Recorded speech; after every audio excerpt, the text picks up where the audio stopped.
In this video, I will do my best to explain the different stages of how Europe was actually formed and how European history shaped what we are today. I will try to take you through the history of Europe, specifically the parts of history that we can actually see reflected in our society today. So it will be a journey from some of the older civilizations, also outside Europe, on the borders of Europe, who has inspired European culture and society, and then forward pinpointing the most important parts of our history through the ages. The Europeans start out being hunters and gatherers, just as everywhere else, living in nomadic societies. This is the first many thousand years of European history, and I'm not going to dive further into these because what really makes a difference seems to be the transition to agriculture, to actually be able to stay in the same place, build a more elaborate society, and to more efficiently use nature and to feed your population more easily, so that you actually have the resources to put into other things. At first that would be religion, culture, different types of crafts, and of course eventually science and a lot of other things. This idea of settling down and becoming an agricultural society does not just happen at one place at the same time. It actually happens along a lot of the big rivers around the world. This is some of the old civilizations.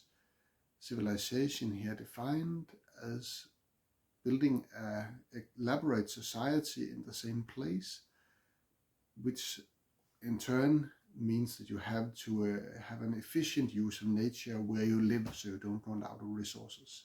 In regard to Europe, the first places close to Europe that develops in this way is actually in the Mesopotamia, modern day Iraq, and in Egypt, where we have the Nile.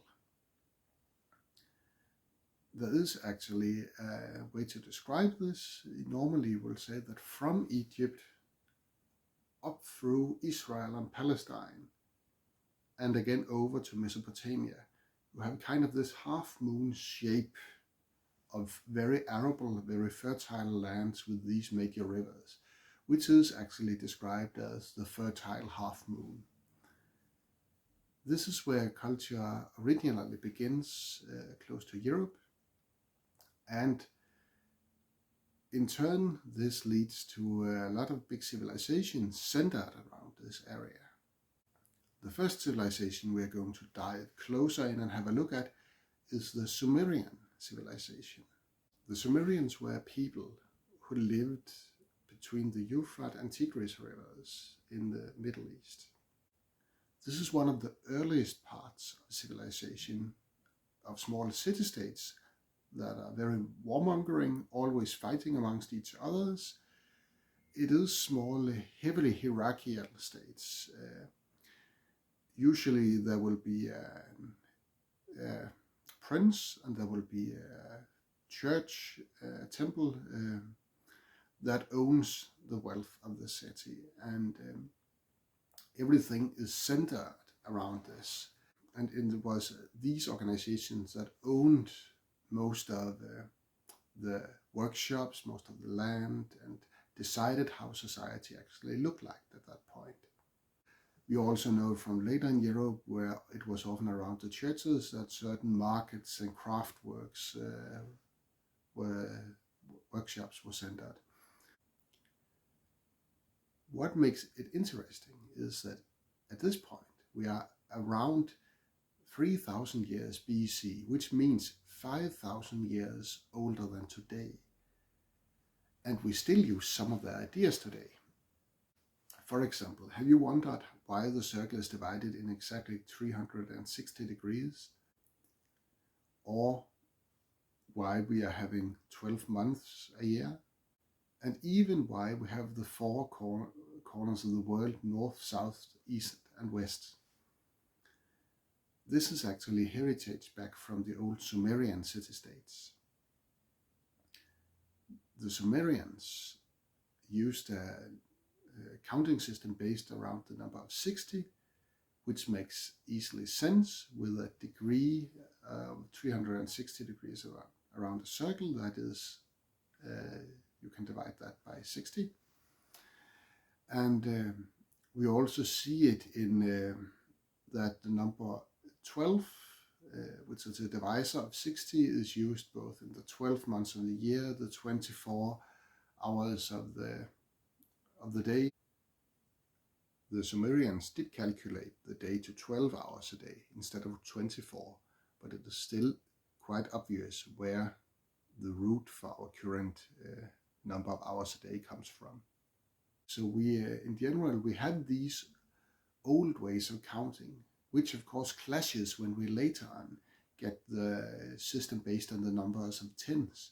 But we have actually still kept them even after so many years, some of these things.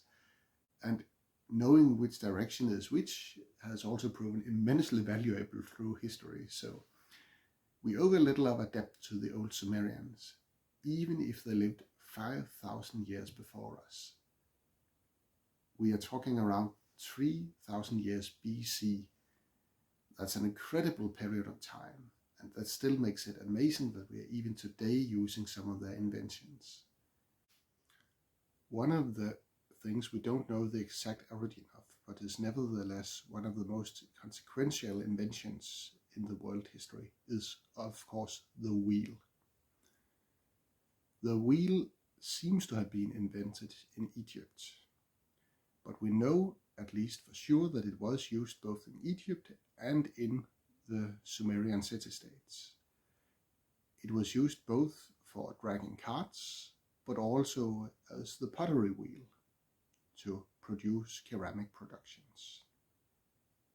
The Sumerians also provided us with one of the oldest writing systems in the world. It is contemporary to the Egyptian alphabet, but whereas the hieroglyphs are mainly for monumental and ritual purposes, and even the slow, gradually evolving text evolving from the hieroglyphs is still mainly for the priesthood and religious use. From the outset, the Sumerian writing system was meant for daily business, for accountancy, for keeping stock of your things, all those daily uses. So that would be the main difference, and that would also bring the Sumerian version of a writing system closer to what we have today for an everyday purpose alphabetical system. Notice that it was not yet evolved into an alphabet. It was still a range of different pictograms that we used. So after all, it is quite a few things we can take with us from the Sumerian city-states to how we actually live today.